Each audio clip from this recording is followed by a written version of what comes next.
you will go through your life and you will follow these specific steps, and then you'll become this fully realized person, and you'll find this thing that you're perfect at. You're so good and you're the best one at it. And I think we can find joy in so many things, and those things are going to change and evolve. And I think that doesn't create a really linear narrative that's really palatable or digestible, but I think it's more true to life. All right, we are live, and I am having a heck of a time getting this room under control. Welcome everybody to Friday Conversations. Today is Friday, April 17th, and we've got a really rowdy group today, and I'm excited to try to tame this group and have a little bit of fun. Leonidas, Aimee, good luck. We've got a pretty excited crowd today. I'm very excited to hear your topic and what we're going to be talking about. We'll get to that in a second. Friday Conversations is a really simple idea that we want to create space that invites deeper connection. We want to be able to talk about the topics that we don't normally get to spend time thinking about, talking about, and bring it into a roundtable discussion and really hear from a lot of different voices, a lot of different perspectives. And so today is no exception. We've got a great topic, a great guest, and Leonidas, this is your first time hosting a conversation, so I'm excited to hear from you and see how that goes. I know it's going to be great. Very excited to have you back from your journeys abroad. Yeah. And the way we like to start is we like to know who's in the room. And so we're going to start with a round of introductions. We'll start to my left, and I won't say your name out loud because that would kind of give away the drama of that. But why don't you tell us a little bit about yourself, and then we'll go around the table. Quick introduction. You give us your name, industry, the name of your business, and just a little something about you so that we know who we're talking to and who we're talking with. And when we get back around, we'll kick off the topic. All right. Well, I'm Zane Schwendiman, happy to be here today. And I haven't warned anybody about this, but there's a new service I'm offering. As you can see, I'm representing Gonzaga today. Very nice. If you would like your business represented at Friday Conversations, contact me. You can send me your swag. I'll proudly rep it for you. Oh, very good. Okay. Hey everybody, my name is Steve Hicks with Thriving Body Holistic Fitness. I'm a fitness coach for people over 30s, help boost their metabolism and energy. I'm Lee Smith. I own a dog daycare. We do boarding as well, and we've been in business 20 years now. Awesome. Are you a Garland? No. Hello. Hello, my name is Shannon, and I have a company called Chase Tech 8, and basically we help nonprofits, small businesses, and individual consumers with their computer issues, along with seniors. And just a fun fact, 3D printing is a hobby that I'm into. I'm Mandy with Q Home Loans. And right now is a really special time for first-time buyers in the market, but I also really love helping small-time business owners, entrepreneurs. If you're just starting out, it does take a very specific plan if being a homeowner is in the next 2 years. So I love to brainstorm, guide, so reach out if you have any questions. My name's Alec Gonzalez. I'm a life coach and spiritual director. I love to work with clergy, business owners, and salespeople especially. Really diving into the sales part of it. So love to work with salespeople or people that want to get good at selling. I'm Dave Ribble from Standout Mastery. We work with people who want to improve their abilities and capabilities and skills in the disciplines of communication, connection, and collaboration. We help professionals get better. All right. Hello, everyone. Rob Ritter with Edict Designs. And I am in the tech space, and I invite small business owners not to rent their platforms, but to actually build their own. And so if you're looking to get out of the rat race with technology and have your own platform that no one can take away from you, I invite your conversation and see what we can do together.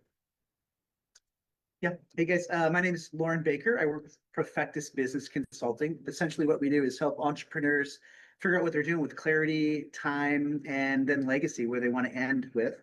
Love what you're talking about getting ready to buy a house as an entrepreneur. Good stuff, people. Definitely use some unique situations.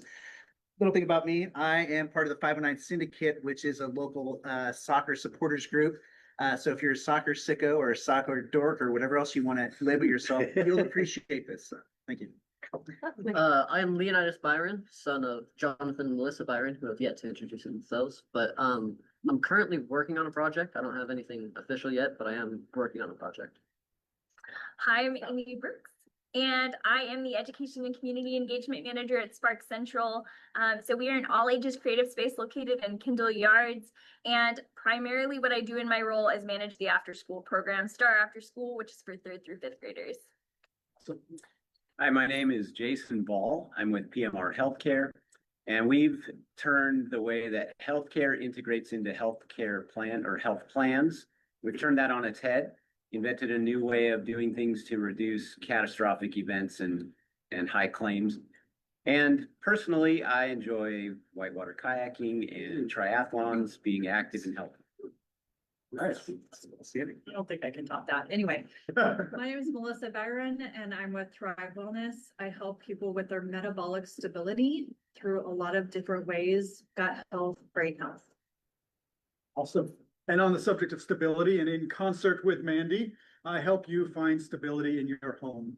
So when you have visited with Mandy and you know how much money you can spend on a house, I get to do the fun part and help you go find that house and buy it and move in and live happily ever after until you're ready to move up to your next home. And then we get really creative with Yes. that part of the process, which is Even more levers to pull. indeed so much fun. I'm Jonathan Biron. I am your host, but really the main host today is my very own son, Leonidas. I'm very proud of who he is turning into and the different things that he interacts with and is curious about. And so, Leonidas, if you could tell us a little bit about Aimee, and we're inviting everybody to be curious about this topic. And I'm as soon as you said it, I'm like, I can't wait to dig into this. So very excited. Without further ado, and I'll encourage everybody at home, lean into this topic because it is something that I think can be very life-changing if you'll access this in the way that I think we all can. So Leonidas, take it away. Thank you, Father. So today we are talking about personal curriculums. Anyway, I think I'll hand it off to you to kind of start the topic. All right. So I believe it was in December, I watched this video on personal curriculums. As a lover of school, as a person that's always saying like, should I go back to school? Will I go back to school? What's my next move for going back to school? And now working full time and not currently enrolled in school, I found this format of personal curriculums incredibly informative for thinking about going about learning things, specifically for people who are really goal oriented or people who really love school so much like I do. And so the person in this video took 3 different topics that she was learning about and broke them up, similar to the way that somebody might present a syllabus. And so she found all of her resources and she was like, over the next few months, I'm going to read about all of these things. I'm going to learn about all of these things. And some of them were language learning. One of them was a career topic. And then the other was a fun topic. So she was learning about the history of witches and how that informed the way that we think about women in a contemporary context. So all of those were very interesting to me. And I had not personally sat down and made my own personal curriculum, but as I've thought about this video, I have started to place things that I have been learning into these categories, thinking about the ways that I have pursued education outside of a formal school context. And so things like last year, I did like 26 hours of first aid training. So I did wilderness first aid certification because it was something I was really interested in. And then continued first aid training and courses. And now I'm looking toward potentially becoming a first aid trainer in the future, and helping other nonprofits in that way. And then personally, I'm really interested in reading literary fiction. And so thinking about certain subgenres of literary fiction that I'm really interested in. There is like like feral woman genre of literary fiction where it's like women being terrible and like, you know, pushing things to really extremes, and book lists of all of these different authors who write in this genre. So I'm like working my way through that, and I can go back and contextualize that within the personal curriculum. So I think today what I'm really, really interested in is what are you learning and how are you continuing to seek education? Love that.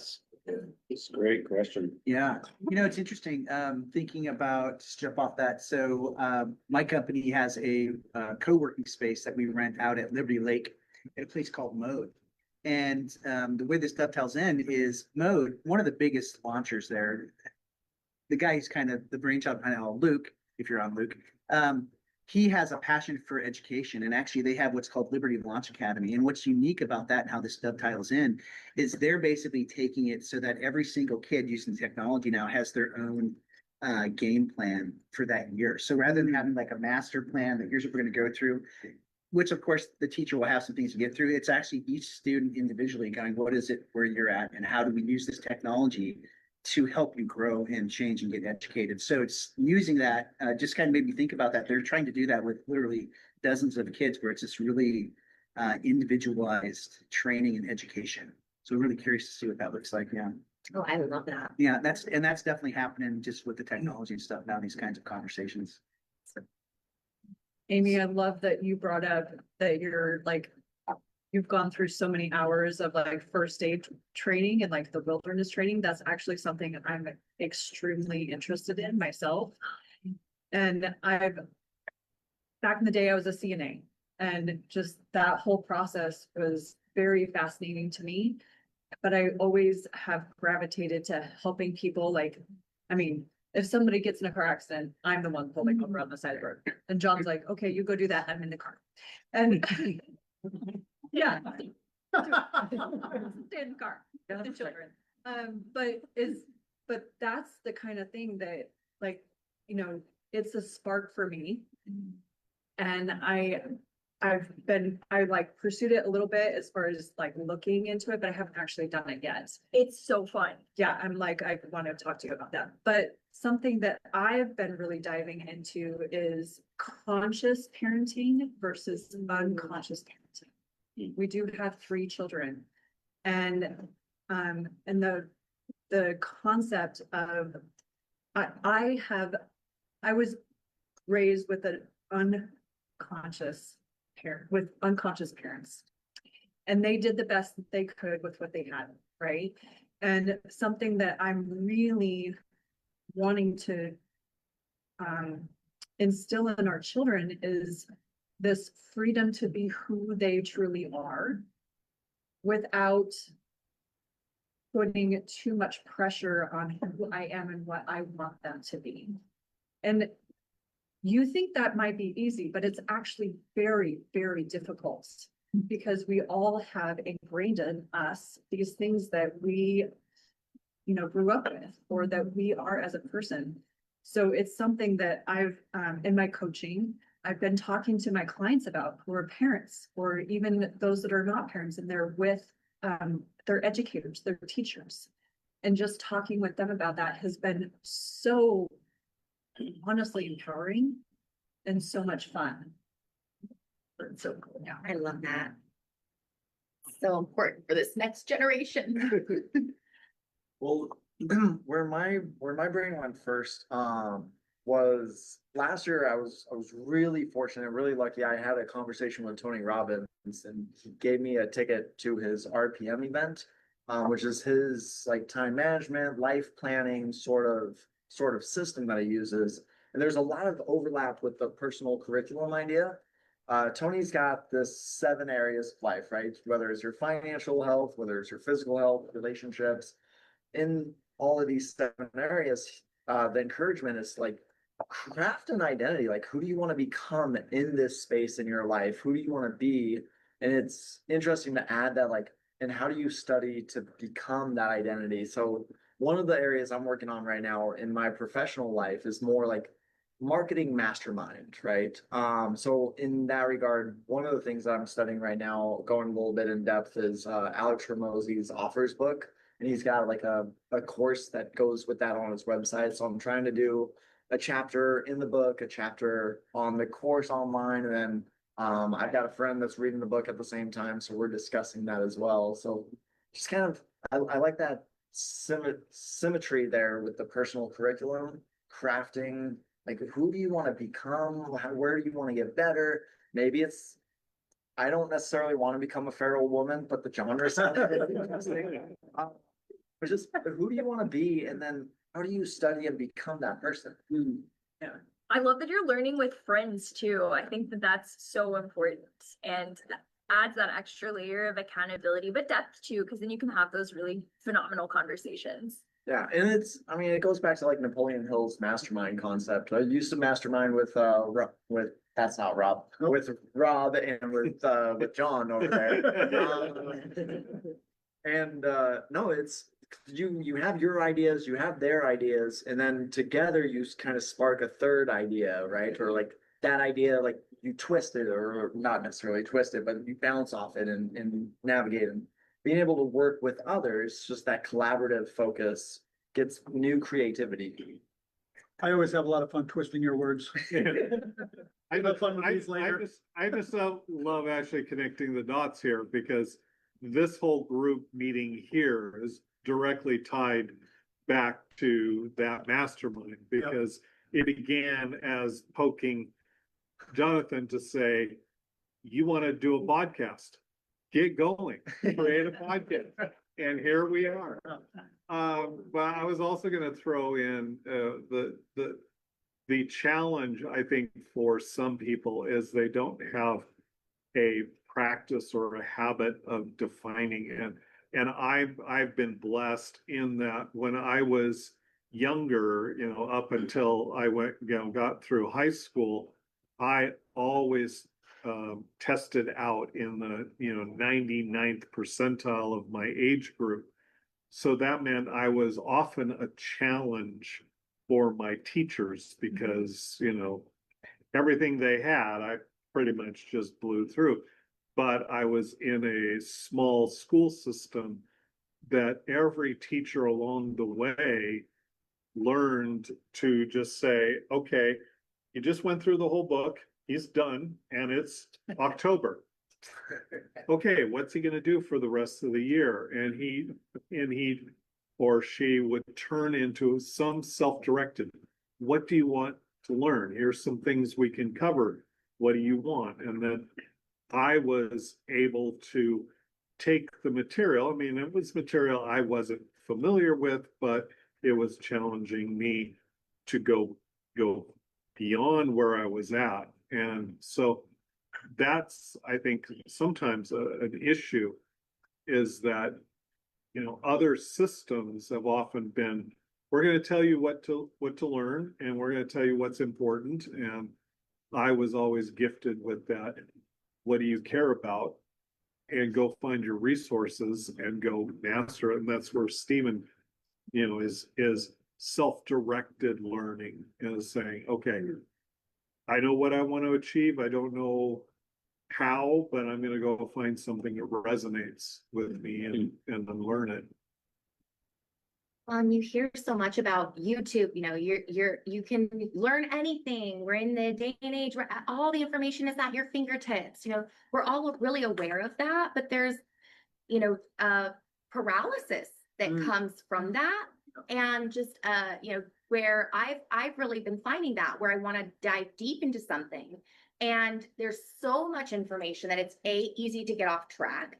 It's easy to then start reading things and then go, am I really sure about this source? And so it just really gets intimidating. And so I actually have started to back up, and I'm really loving books, just something where I almost feel like it's some part of that collaboration. Like somebody already took the time to do the syllabus. Somebody already picked some of these resources. And it almost is also like having someone in the room, because there's some of their, ideas on it. And so I'm like, wow, isn't that interesting that, it's almost too much information. So I am just loving, it's almost like taking all of this and then offering it in a palatable way of really narrowing down the topic. Then, really getting into, well, first I should be concerned with who am I reading? Who am I citing? Who am I, spending the time with? And do that more upfront where you are creating a syllabus. I think this is so valuable and so important. And if you could find somebody then to be collaborating with, I mean, that I think is what we really miss in school is, yes, it is somewhat, they've already done a syllabus. That's fabulous. But also we are in collaboration. There's other people, someone's explaining it to us and we get to take some and leave some and then look at our neighbor and see what they thought of it. And, and so that really is missing too. So with the syllabus, with maybe some combined collaborative learning, we are just making the internet our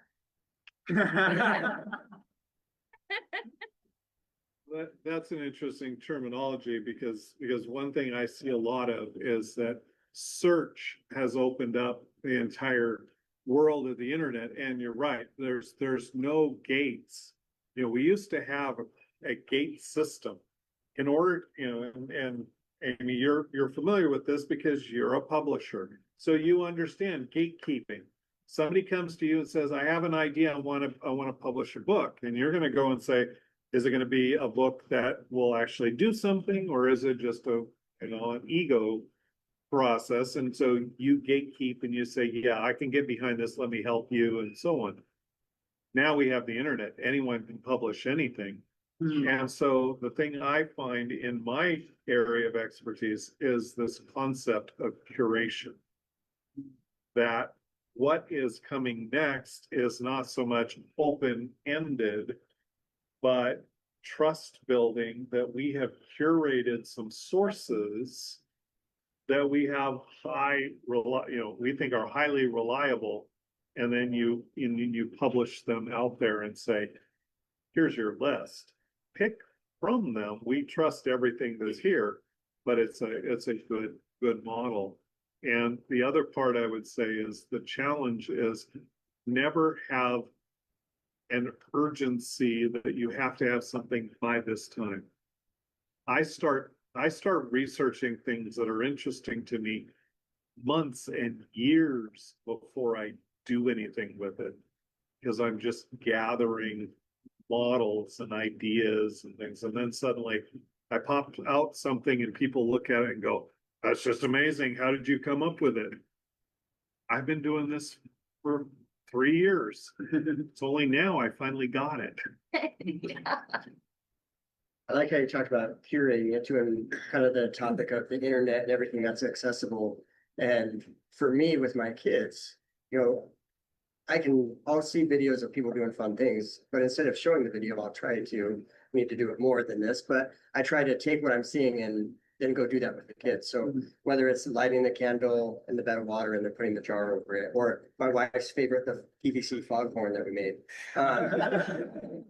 Literally her favorite. Yes, very much so.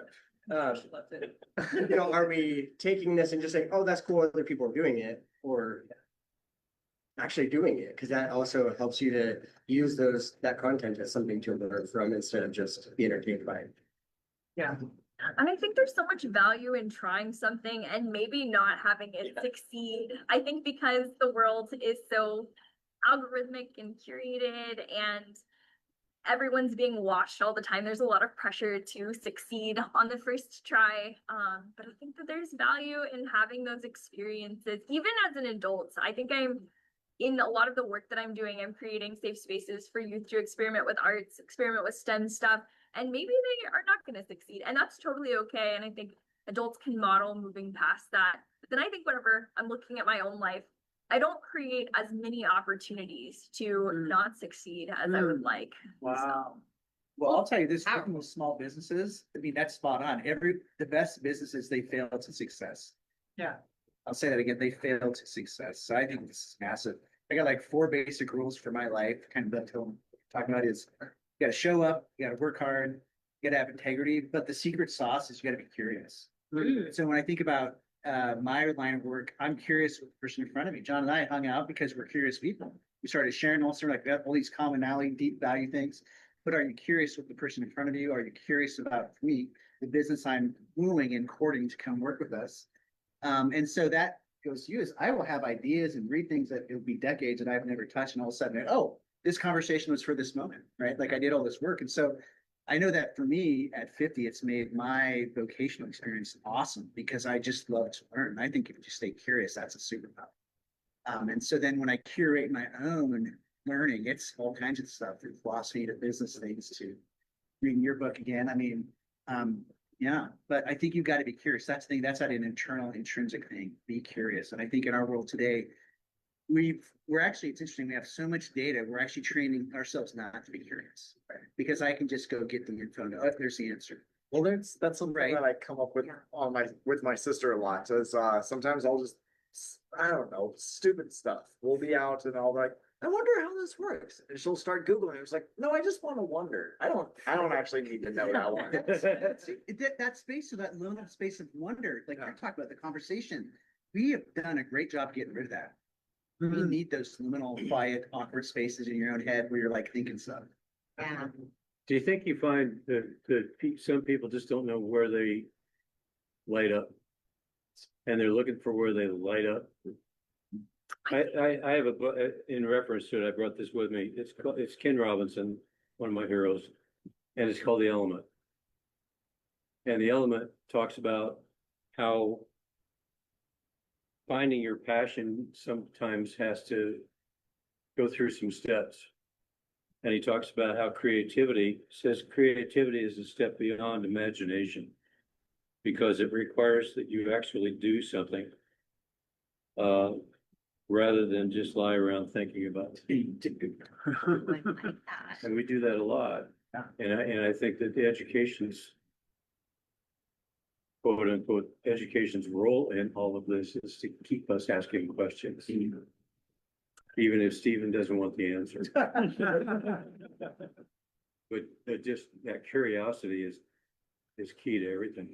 And I feel like because of the content that we're served, it's like you will go through your life and you will follow these specific steps and then you'll become this fully realized person and you'll find this thing that you're perfect at. You're so good and you're the best one at it. And I think we can find joy in so many things and those things are going to change and evolve. And I think that doesn't create a really linear narrative that's really palatable or digestible, but I think it's more true to life. Man, so true. That's interesting. And I'm curious to like read the room as I say this because at 46 now, wow, I know, right? You look great. You look like you're. Oh, thank you. I appreciate that. 27. That's a whole different story we'll get into. I have recently been becoming more aware that I have more time than I thought I did when I was younger.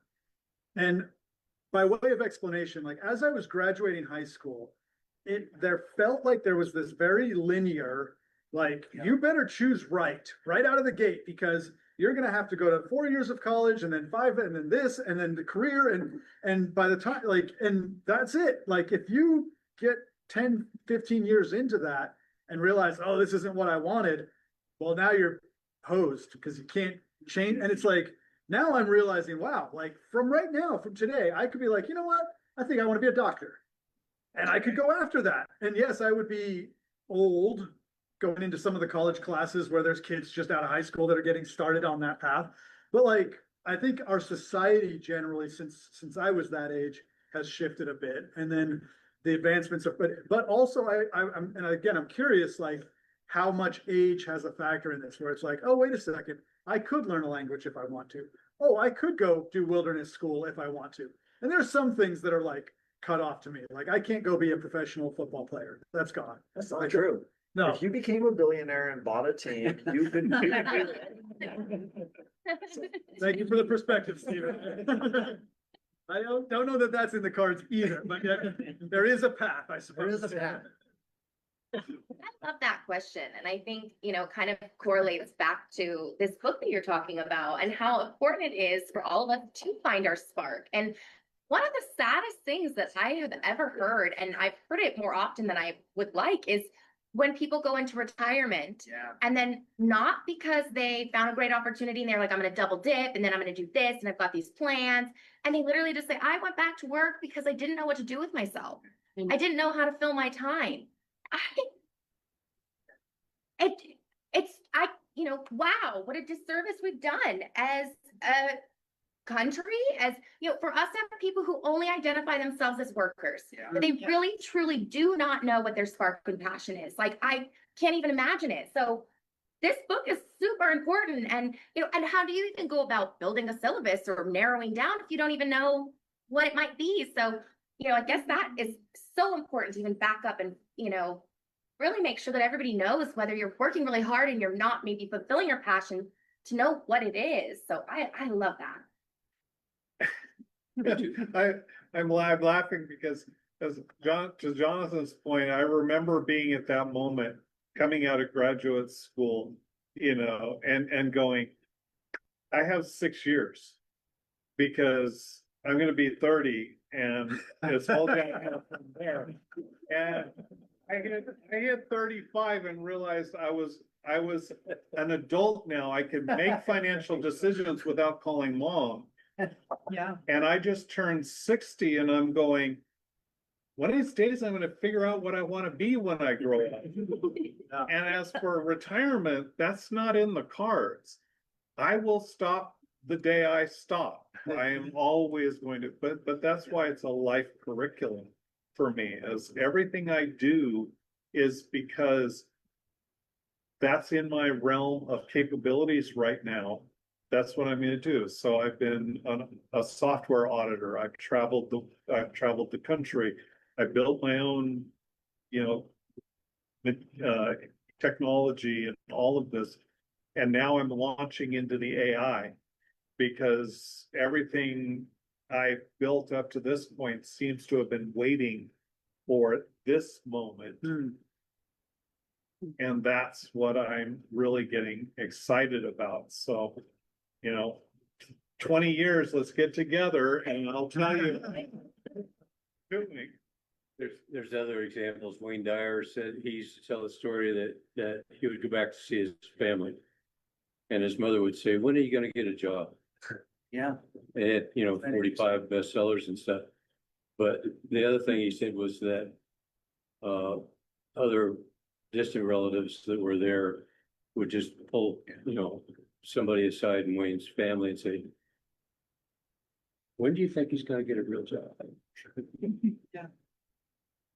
And it was just that way. So Wayne's just like he's just. How many times do you think, though, that we can have different things that light us up? And how many can we have at a time?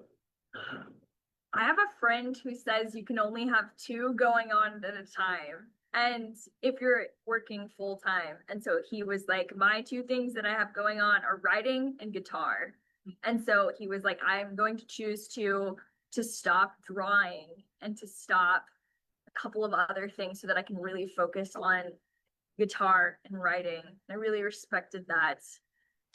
I think it probably differs from person to person, but I think life is so long. There's infinite time for doing all the things. And I do wish it was longer. If I could live to be like 250 so I could go to school so many times, try everything, that would be ideal. But I don't know. There's still plenty of time to try lots of different things. And I think keeping in mind, like, maybe what I'm working on now is not what I'm gonna stick with forever, and having a feeling of just like passing in the wind about lots of different things. Like, take in this moment in time because it's really special and I might not be here forever, can help open up my mind to different possibilities for things, places I might be in the future, things I might want to try.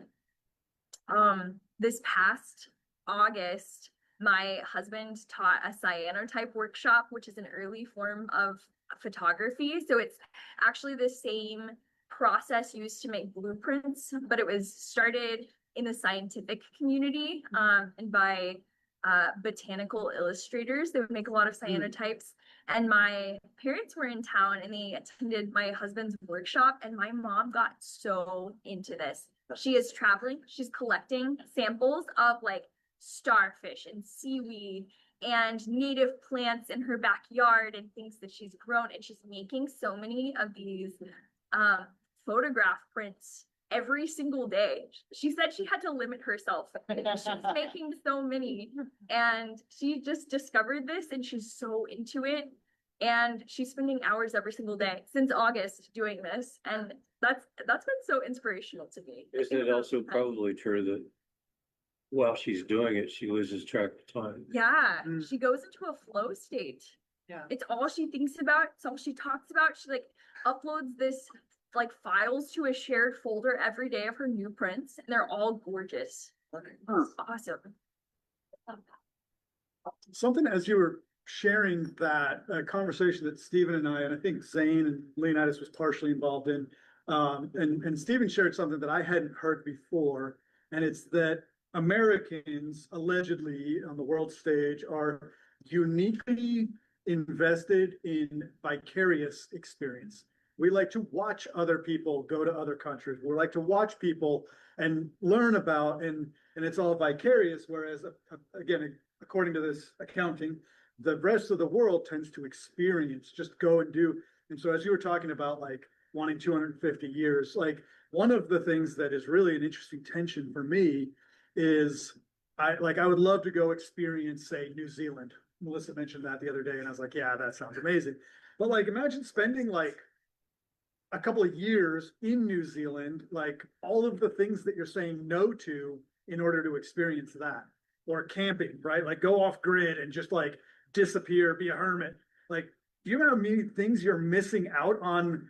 Like how many chat GPTs I'm gonna miss out on if I spend a month in the woods with no internet? Like what? And it's so just like this tension of like, we have everything and arguably nothing, or like you find one thing that you're just fully immersed in at the expense of all the other things that you don't really aren't tangible. So very interesting number of tensions to hold as you explore this idea. Aimee, oh, sorry, Jason, you go ahead. When I was a kid, I read a book where there was a character who had a time stopping watch. And so I was fascinated. Oh, wouldn't it be cool if you could stop time and get really good at something, and then, you know, you the next party you go to with relatives, all of a sudden you whip out your amazing piano playing skills and that kind of thing. And then as I became older, as an adult, it hit me. We have a time machine in just daily dedication to a task. Dude, true. Like I don't know how long ago, but I recently started doing piano lessons for myself from an app. So, you know, it's not as good as a real teacher probably, but over time, it's been amazing to see the progression. And then to people who aren't around that when I'm practicing every day, it's like I entered a time machine. Yeah. Because all of a sudden I had no ability and now I have the ability. So that's the same applies for anything that we become passionate about. That's good. Oh, I love that. Yeah. Yeah, make time work in your favor, that it does go so fast and in some of those moments. That's powerful. Aimee, I want to go back to your original question and then just kind of take a 2-inch step to the left. You originally opened up the conversation with like, what are you studying right now? And throughout the conversations, we've kind of hinted at this, but I'm curious if we could kind of open up for like, what do you want to study? So we know Melissa wants to study outdoor survivalism and wilderness medics and stuff, and yeah. Yeah, I like that, and I would say like both and. Like if there's something that you are, because you're talking about that wilderness first aid, like I'm like, that I may not pursue it, but it was like, ooh, I never even thought about that. So yeah, I'm very curious, especially, and this is about the time where we like to pivot, and like if you haven't shared a whole lot because you're more of the reflective, take your time and think through. I'm going to encourage those of us that are very easy to just jump in to just kind of dial back a little bit and give space for the ones that are maybe take a little bit longer to process. And that's such a great question. If that's like, if you have an answer to that, like, oh yeah, I've actually been learning this, or I very much am glad that I learned this when I was younger. I'd love to hear that because it sparks so many like, ooh, I didn't even know that was a thing. So I can jump in. I love it. So I owned my business for 20 years and I'm retiring. I'll be hopefully all done in May. Yes, love it. And then we bought 5 acres. And so we are going to become basically homesteaders. So for the past 3 or 4 years, I've been working on learning canning, gardening, and my biggest passion is dogs. I'm a dog trainer. I've been a dog trainer for over 40 years. I've developed my own programs for how to different ways to train. So I go to dog shows a lot. That's my, people are like, don't you want to go on vacation? I go, yeah, I go to a dog show. We bought a camper, and so that's how I spend my summers is going. And I love the Columbia River Park, so we park there and spend a weekend there. It's just gorgeous.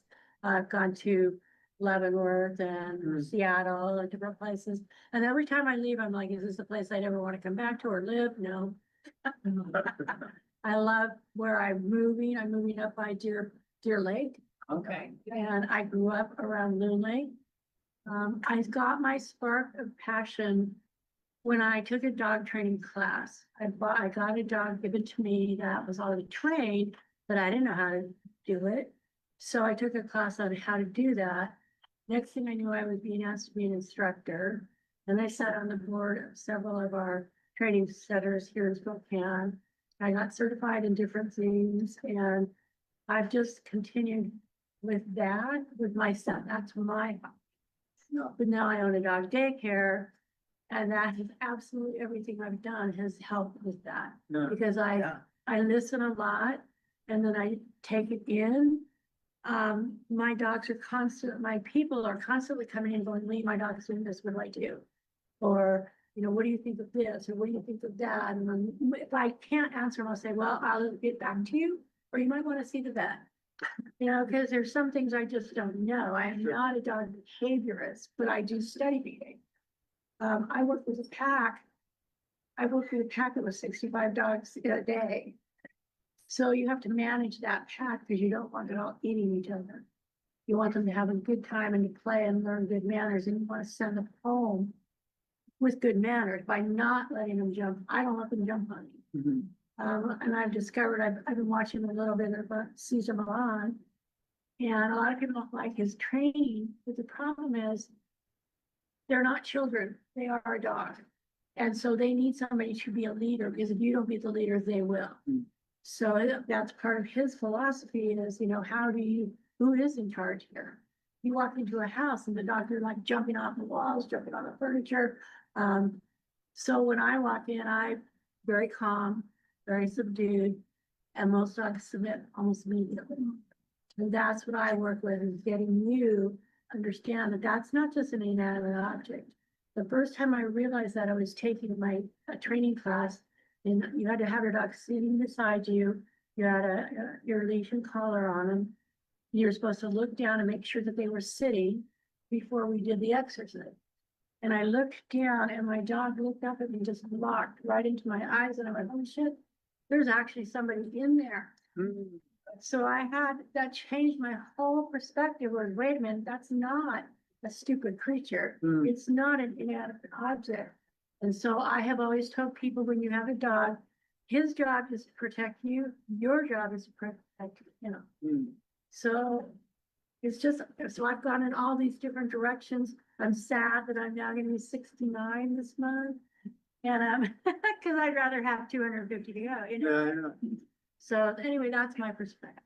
Growing and reading, I read everything. My husband's like, he could have been a doctor with all the reading you do.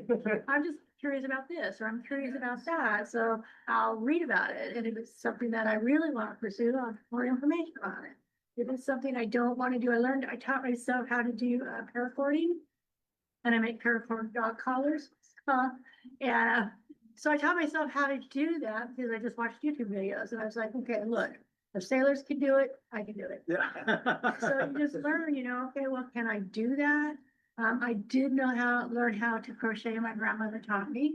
So I know how the act of tying knots. It's basically using a thread to go through these different knots and things. And so I was like, and then I had done, what do you call the lamp stuff? Not crocheting, it's with the knots and jute. No, not knitting. Macrame? Macrame. And I had done that a long time ago too. So when I was looking at doing paracording, I was like, it's just a simple pattern. You just have to find out what the simple is. pattern is, and then you can repeat it. Yeah. And I love YouTube. That's where I've been learning how to do my canning. There are ladies on there that I didn't know. I kept looking at canning and they're like, well, there's old school versus we call ourselves rebel canners because I don't follow what the government says. Me neither. So. Yeah. The government only studied certain things and then they said, well, we've always studied this, but you shouldn't do that. No, so we're all in there going, I can. Yeah, so Love what I said about the repeatable patterns, I think is so important. And I think that really ties back to what you're saying because interests are going to change. We're going to be on this constant evolution and we might even just totally ditch an interest and be like, you're done. And I didn't start out as a But dog trainer. yeah, but having that blueprint of really realizing my spark has changed. So how do I have that repeatable process of how do I discover that? What is when I'm sparked by something, how do I make a blueprint so that I actually discover it to, you know, my heart's content? So I think that repeatable process goes right back into that. And I love, because a lot of times we'll go into something like dog training, and for you, it was great. For me, I might be sitting there and be like, this isn't my thing, but I feel like, oh my gosh, everyone else is into this, so I guess I should be into it, or playing the piano. Like, there's an aspect of that that appeals to me, but also like, I don't know. So we're starting to run towards the end of the time. I want to make sure we hear from everybody, a few more people. And if you're like, I don't talk to the camera, that's okay. That's okay. This is invitational. But I want to make sure we leave space for any more quiet voices that haven't quite been heard yet. So I have been learning for quite a while now, but it is like still an active learning journey, I guess you could say. But business, more specifically, negotiating, and then even more specifically, silence in negotiating and formulating my negotiations in a way that I can deliver them to get what I want in general. And then I do want to start. At his parents. So, Teenager. You're toast. they already are. They've been, but I do want to start learning about PCs and how to build them and other stuff like that, so I can create a business. That is the project that I alluded at the beginning here. But yeah, any questions? I can, or in general, like Art of manipulation. in general. How do I negotiate? How do I silent negotiate? So you're learning the process of like getting what you want. Exactly. Yeah. That's basically manipulation. So you know. Yeah. That's the goal. My son's good at it. I would call it influence rather than manipulation. The thing I've been studying is sales and closing and telemarketing and influencing. And what's funny is when you lean into coaching, which is what I do, and influencing, which is what I want to do, and sales, which is how you get new clients and how most of my clients make money, it's all the same thing. It's all influence. It's all helping people make a change that they don't want to make unconsciously because they're afraid of making a mistake, because making a mistake is more bad than winning is good. And this sort of fear of losing versus excitement about winning is not an equal thing, but rather a weighted thing towards losing. So helping people, loving people enough to help them make a good choice, even though they're like unconsciously opposing it, is the art of the deal, the art of sales, the art of influence.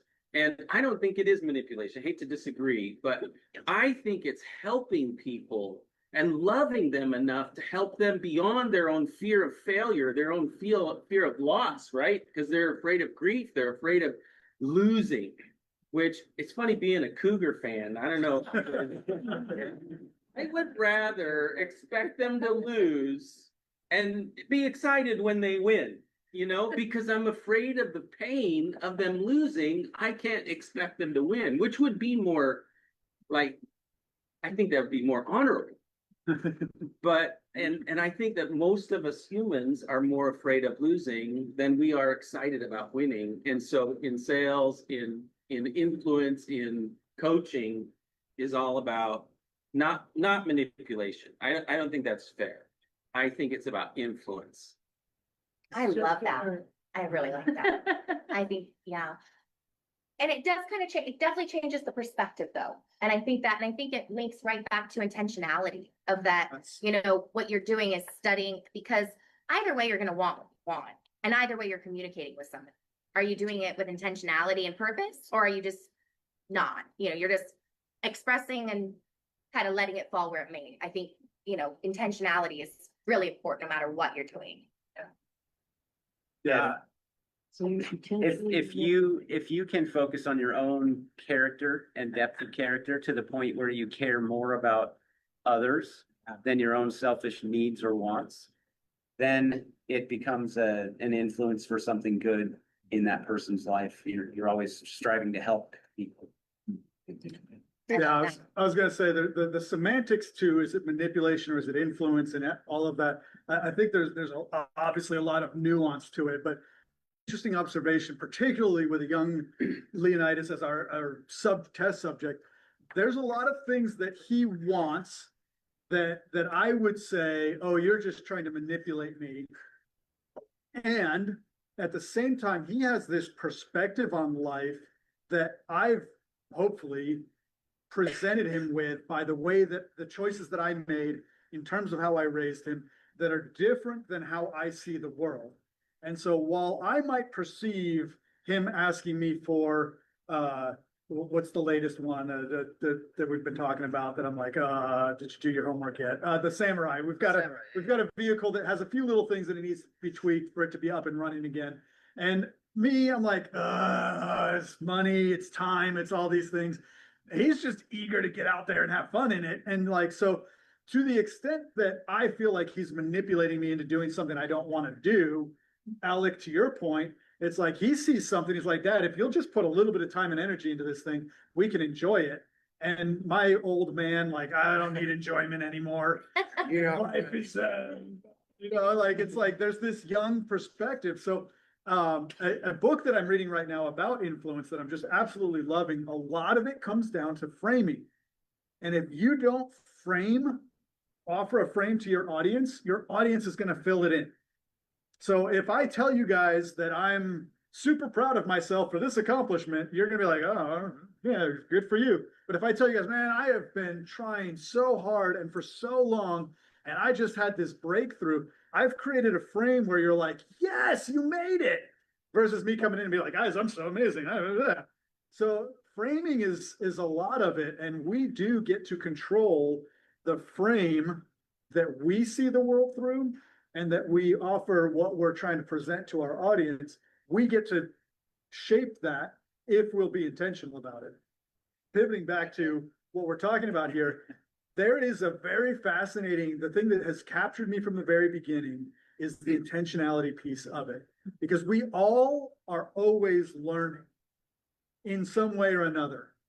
And we can take control of that and say, I want to be intentional about what I'm doing in this season. Talking about the piano, like I could go home and just like doom scroll for an hour, or I could hop on a keyboard and play a little bit of piano.